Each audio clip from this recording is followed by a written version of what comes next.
G'day all. John Mansell, exboozehound. Hope you well.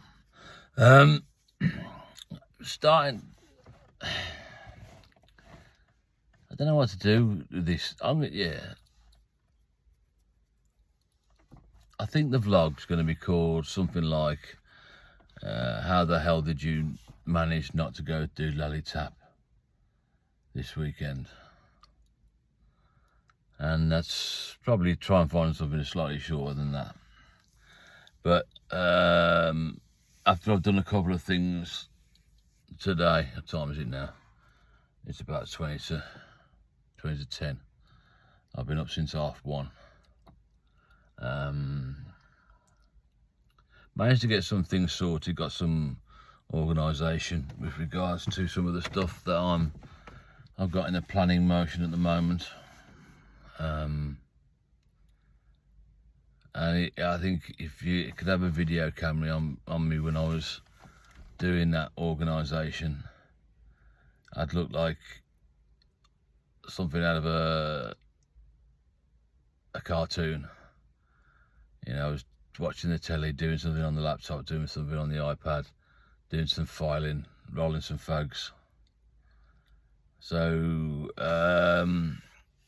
yeah, I've been heightened all weekend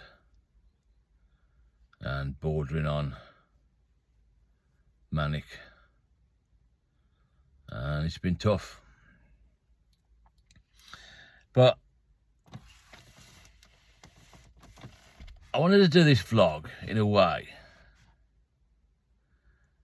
because recently, when I've had an issue with going to heightened and manic and stuff like that, I lost the plot. I went to Dolallytap, and I ended up having to phone Crisis. To be fair, Crisis did a good job. Houseview, all in all, did a good job. I should be going to see Houseview in a bit.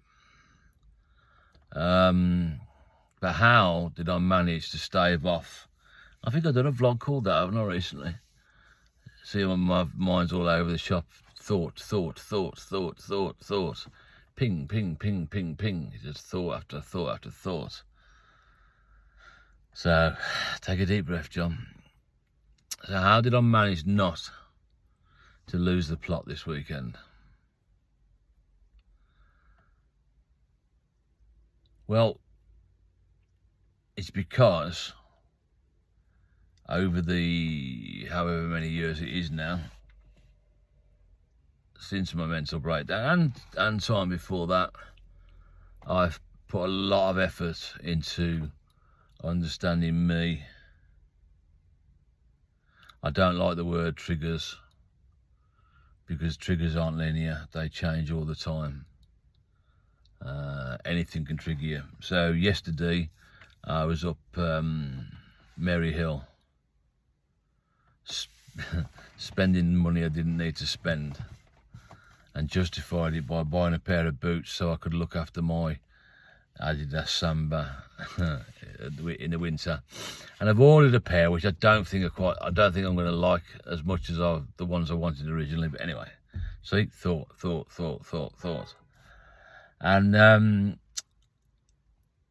after a recent incident with feeling really shit for lots of different reasons, I found the experience of buying a pair of pajamas, long sleeve, long trousers pajamas, which I haven't worn for years. I got home and I felt horrendous, and as soon as I put them on, I thought, oh man, that's glorious. So I thought I'd treat myself to a new pair of pajamas. I went to Primark, because even though I'm spending money that I don't need to spend sometimes, that's quite interesting. Another thought. I didn't just blow it on whatever, the first thing that comes to mind. I thought about it and I debated it. And the reason I managed to debate it is because I know myself. I don't think this is going to make any sense at all. But as I was going through Primark, I'd managed to stay heightened, stave off the mania. But while I was up Merry Hill, and the other day as well, when I was up Starbridge, and there was a war vehicle procession on, with regard, obviously, for the 11/11 parade, and I could not wrap my head around how many people just didn't take into consideration at all that I'm on crutches. And it's fairly obvious I'm on crutches. They're bright bleeding red. What seems to be a red day today. I got a red coat as well.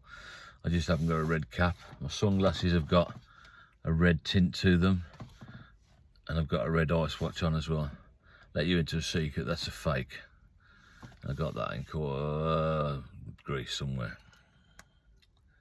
So as I was walking, trying to come out of Pie Marker, this guy basically just walked straight into me and bowled me over. And my head went, no, John, just keep moving. And I couldn't. I lost management of my emotions at that particular moment. And I found myself turning around and saying, oi, you, and whistling, hey. And finally caught his attention. And I thought, John, this is ridiculous. He's a big lad. And I said, I would try not to swear now. I said, you just nearly knocked me over there, dude. And he went, oh, did I? And that was it.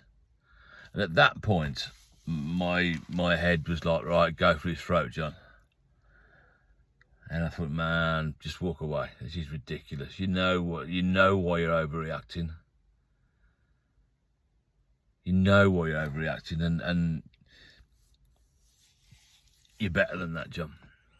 And I came out of Primark, effing and jeffing about what a masturbator he was.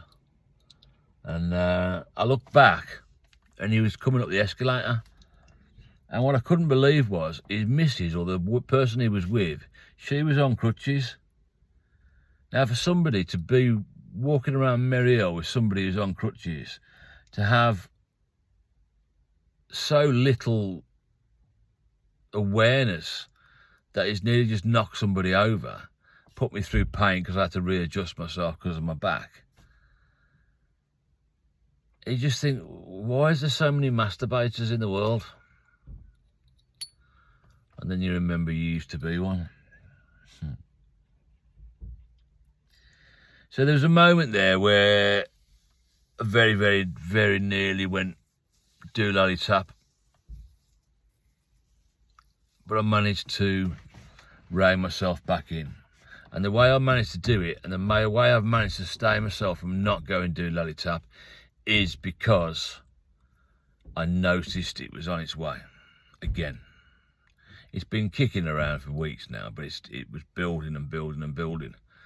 And then I think it was Saturday night, I had a word with the old man, and I said, Dad, I had absolutely no sleep last night.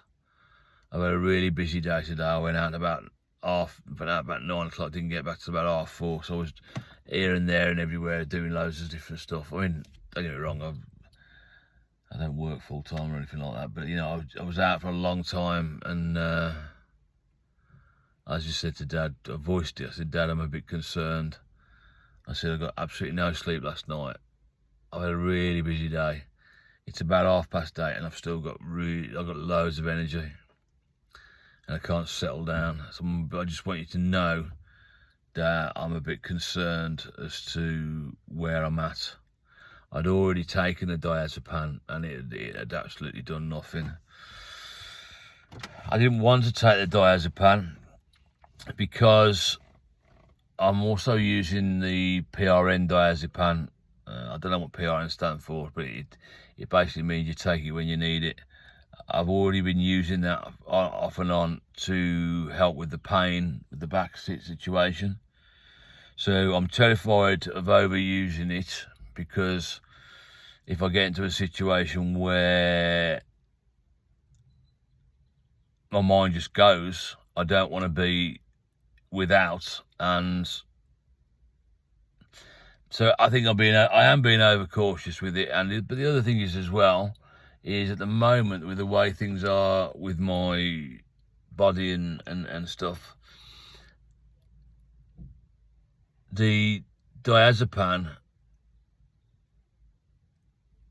8 times out of 10 will put me to sleep. Not that, allow me to get some sleep.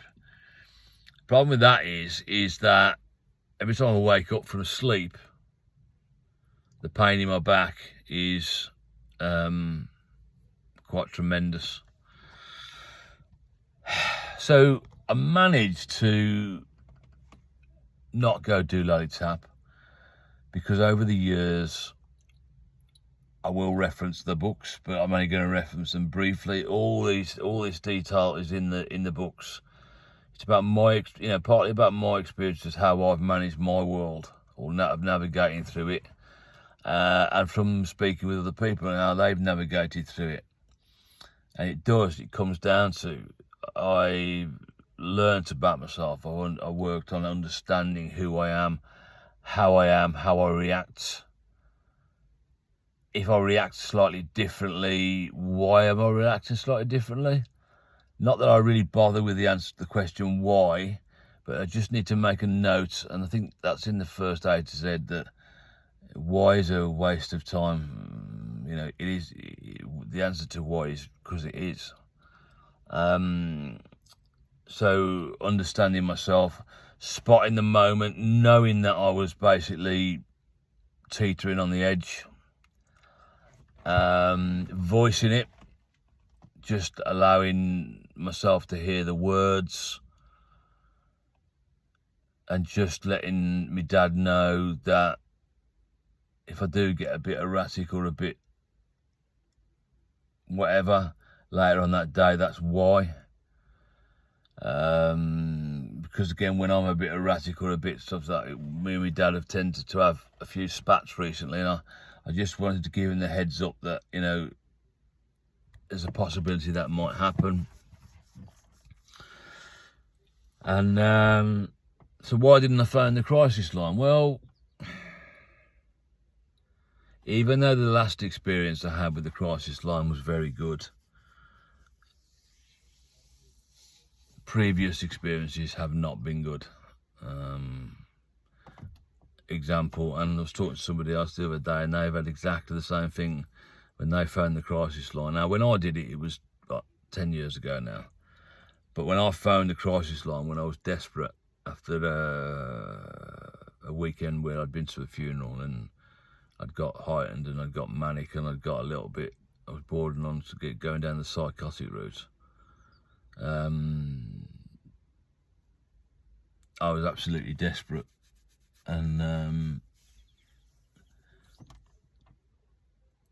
I phoned. That's the wrong story. Anyway, one time I phoned them. It was the first time I phoned them, and it went through to a voicemail message that said, "This is the voicemail message, and you cannot leave a message," and it just cut straight off. Now, for somebody who's in a desperate enough state to phone a crisis line, for that to happen, and that's when exboozehound was born, really, because I complained about that, and that's where it all started. And another time, that was the other time, where I'd been to a weekend, I'd been to a funeral, and I'd got myself heightened and manic, and when we was driving back, I got into an argument with a truck, and my dad was in the passenger seat, and he was terrified, really, and he sort of begged me to stop being the way I was. And when I got back, I phoned crisis, and they basically said, I think it was a Saturday, and they said, "Oh, well, we'll get someone to phone you on Monday then." I said, "What do you mean Monday? It's Saturday. What am I going to do?" And I said, "Well, we haven't got any other options." And they said, "The only other option you've got is to go up Russell's Hall." And it was late-ish. You couldn't phone people up to ask them to take me up Russell's Hall. Couldn't ask my dad to. He'd just buried his sister. So I took myself up Russell's Hall, and yeah, it didn't go very well. I think I've detailed that in that. Oh, I don't know. So,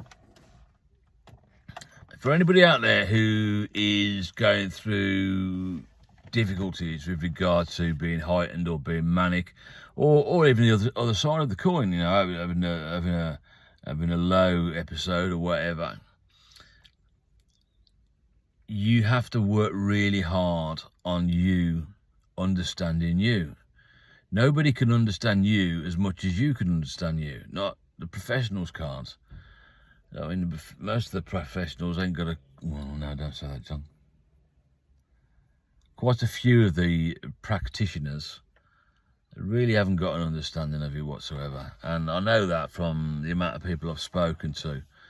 And they've said, I've spoken to 10 different people over the last 2 years, and not one of them has understood me or made any sense, John. And in the last 20 minutes, you've really helped me. That's not me bigging myself up, but that's just fact. You know, an awful lot of these practitioners just cannot make that connection. There's an awful lot that can, and there's been a couple in my life who have made that connection. I won't say their names, but there was a lady. Her initials were MR, and then a bit more recently there was a guy called his first initial was M, and I can't remember his surname at the moment. I really can't, but he was my care coordinator that all of a sudden wasn't available to me. I think he went off ill. But you have to work on understanding you, and if you don't understand you or something changes, you have to go back to the drawing board and work on it again. Because things change. This is why I don't like the word triggers and coping mechanisms, because they're not set in stone. One day you can go for a walk that really helps you out, and another day it just makes you feel paranoid. So you can't, if you are looking for coping mechanisms, if you are looking for triggers, you have to be open-minded enough to know that the triggers can change all the time. And the coping mechanisms may have to change as well. So, I've got to Monday. I've been up since 1:30. I've got some stuff done. I'm just going to go and get some diesel, some baccy, and then I'm going to go to Halesview. And then after Halesview, depending on how that goes, I'm seeing my psychiatrist on Thursday, but I've been fighting this off for a couple of days now, and I'm just a little bit concerned that I could go at the drop of a hat, and I don't want that. So I'm going to go and see what Halesview can say. I'm going through this thing where when I stopped the sertraline and changed the medication around a little bit, I went through my usual withdrawal feelings, and they seem to have gone away, but the last few days they've come back. Now, whether that's because of all the different meds I've been chucking down my neck with regard to the pain, I don't know.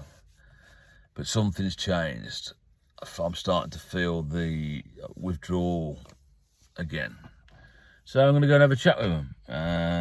It may well be, I might ask whether... I don't really want to increase the quetiapine anymore. I may just have to bite the bullet and diazepam myself up and do it that way. I don't like to overuse diazepam for obvious reasons, but it is very effective. It isn't very effective for me once I'm in a manic situation. So you have to know yourself, know where you're going, in order to take one just in case. Anyway, 19 minutes and 48. So whatever you're going through at the moment, think back. think back that it doesn't matter how bad things get, how weird things get, how difficult things get. Every single time you've been in this situation before, you've managed to get through it. And you've managed to get through it because you're strong enough to do it. And whatever you're going through now, you are strong enough to get through it again. Right, so I'm going to try and think of a slightly shorter title than I thought, but I don't know if that's any help. May well be, it's just helpful for me. Those of you who are looking and are concerned about how tired I look, don't worry about it. I've got it sorted. Yeah, it'd be cool. Go do some bits and pieces, get to the house, get something healthy to eat, and then chill out, or chillax, as I found myself using recently, which really annoys me. Anyway, as always, enjoy the good and ride out the bad, and look after yourself, work on understanding yourself, and there isn't anything that you cannot handle. Take it easy. Toodle pip. Bye-bye.